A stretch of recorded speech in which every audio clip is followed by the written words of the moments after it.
Manchester United will take on Arsenal in a pre-season match at the LA Rams Sophie Stadium tomorrow. Out in Los Angeles for us is our senior reporter Melissa Reddy. Good to see you, Melissa. You spent the day, didn't you, with United yesterday. What's the feeling in the camp then, in terms of the fact that they've decided to extend Erik ten Hag's contract?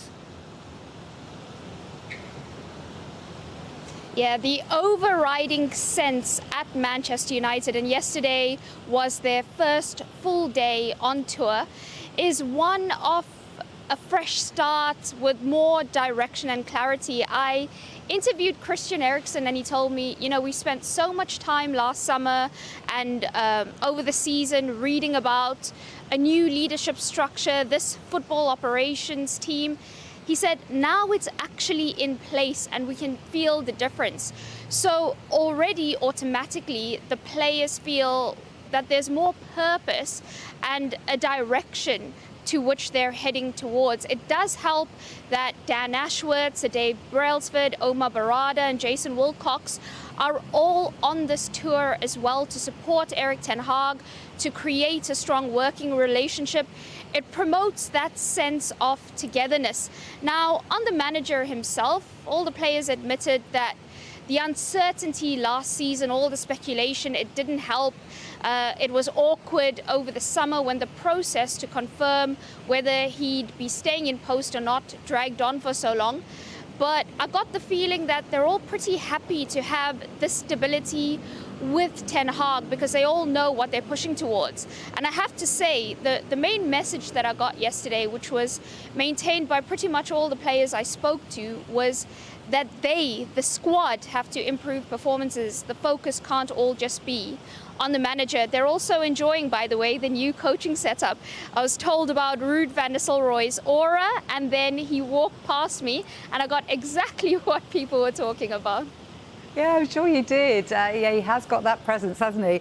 Look, you will be talking to Erik ten Hag later in his press conference. I know you'll have your questions at the ready. No doubt, though, they're all going to be about the transfers.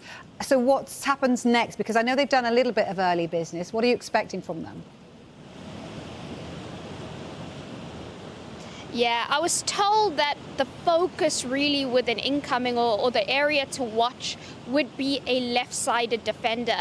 Now that could be a centre-back or a left-back. Ideally, it would be a player quite comfortable operating in both positions. Now we know that Manchester United really like Jarrad Branthwaite, who Everton do not want to sell unless his valuation is met. They've looked at Denzel Dumfries, Jeremy Frimpong, all to various degrees of pursuit, but they would like to strengthen in that area. Now, they'd also like a midfielder, but ultimately what they can do in the market also depends on the moving parts of outgoings. Victor Lindelof's future, Scott McTominay, Aaron Wan-Bissaka, Jadon Sancho, who's still attracting a lot of interest. If those players move on, then there is room for United to be more active in the market. One player who we know won't be leaving is Harry Maguire, because he told Sky Sports News yesterday that he's had lots of talks with the club, and they've told him he's part of the future. OK, and in terms of Arsenal's future, because obviously United do play Arsenal, one player that could be coming in very soon, Ricardo Calafiore. What can you tell us about that? Yeah, I spent a lot of time with Arsenal yesterday, and there's a lot of excitement because Ricardo Calafiore, that announcement is not very far off. It's just the final formalities to get over the line now, you know, logistical planning to try and get him over to the States as soon as possible. Arsenal are desperate to try and integrate him. I think what that signing tells us is a lot about Arsenal's approach to this market and them looking at fine margins, because defense was their strongest point last season, so everyone expected them to go all out for an attacker, and what they've done is brought in another centre-back who can play left-back as well.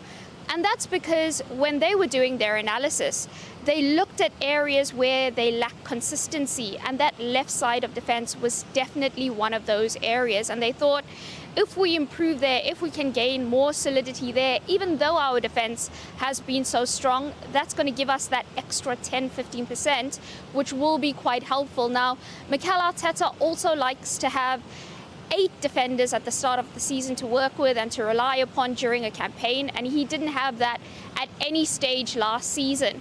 So yeah, Arsenal really looking at areas where it might not seem that obvious to us, but it makes sense to them.